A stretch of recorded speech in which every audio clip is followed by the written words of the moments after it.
It's two movies. And they put the Doom movie first. They didn't put Secret Wars first. They put Doom first. Doomsday movie. So I'm thinking it ends with him helping them out in the Secret Wars. But that's interesting what you just said, because I didn't slightly have it like that, but the idea that he'll help, but as Doom, I could see that happening. But here's my one thing, and this is where I throw this caveat in, and that is pay attention to the casting. Okay. Pay attention to who's casted for these movies. Look for that new guy. It might say he playing the butler. Yeah. It might say he's gonna be a scientist in the Stark lab or the Doom lab, or he gonna be the head Doom bot or whatever they say he's gonna be. Pay attention for a guy, because that'll be the signal that's Doom. So, because I'm still holding out slightly hope, I guess you would call it, because I didn't really like the idea of Tony Stark being Doom and Robert Downey Jr. coming back as Doom. So I'm kind of holding out this thought of this theory of pay attention to who's cast. Because if we see a guy that don't make sense, he just playing, you don't know why he there. He a good actor, but he just there. And they're gonna tell you. I'm just telling you what I think their game plan will be if my theory is right. That's a great call. Yeah, if they tell you he's playing anybody else, that line. If they cast some guy and if it's even close to a notable name, like if they cast Daniel Day-Lewis, then we like, that's the real Doom. Yeah. But let's say they cast some guy and they say, oh yeah, he's just he's the new president of Stark Tower or Stark Industries. He's the new president. He's the person that bought. Because remember, they said we gonna find out who bought the tower. There you go. We're supposed to know that. See, there you go. Who is that?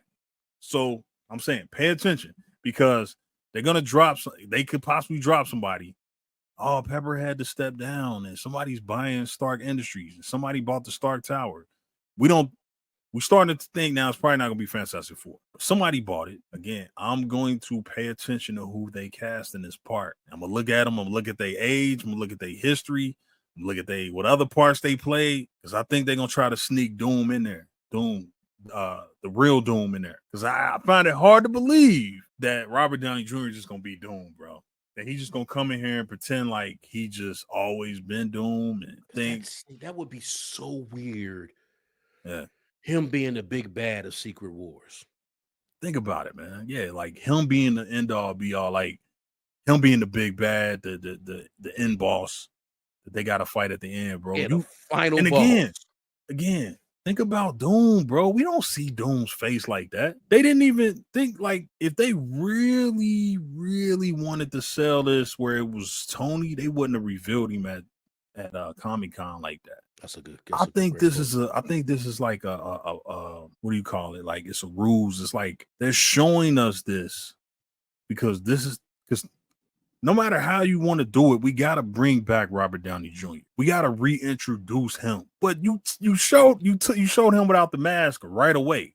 He never has to put the mask on now. This is what I mean. I don't think he's going to be Doom. I think the real Doom is going to be behind a mask. We don't know who the real Doom is. Okay. But what I'm saying is, pay attention to the casting. And if it's just a guy that's just lingering around playing a part that don't really make sense, I think that's going to end up being Doom. If you get some guy and they like, who's that guy? Oh, that's the new Stark Tower head of security. Or that's he's going to run the R&D department. And or he's gonna he's gonna be, he's just this playboy guy. That's probably Doom. So that's where my theory is. Like, I think they sneaking Doom in, man, through the back door. Pause. Like, I think they sneaking him in.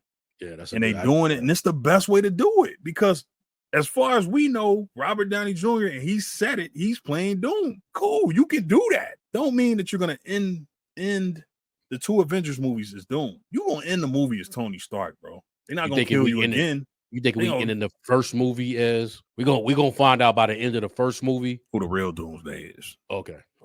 And because it's an Avengers movie, and then we deal with whatever he got to deal with in the Secret Wars, and maybe he continues on into the whatever the next Fantastic Four movie is. But yeah, I just don't believe it. I think it was a way to just bring him back. They had to get him back. You could have brought out a bunch of Iron Man suits, but that would have signaled everybody would have been like, oh, Robert Downey Jr. coming back. Like, but when we saw that them Doom bots come out, them Doom minions or whatever they were, we didn't know Tony. Nobody could have guessed that was Robert Downey Jr. So you throw in the fact that what I think more is just a plot device or whatever. Like a part of the plot is that he's going to be Doom for a minute because he's a variant, but he really Tony Stark. How do we get there? How do we get there? How do we get to the part where he's? Because think about it. I think Doom in this case would be like a mantle, right? Oh, he's Doom. He's Doctor.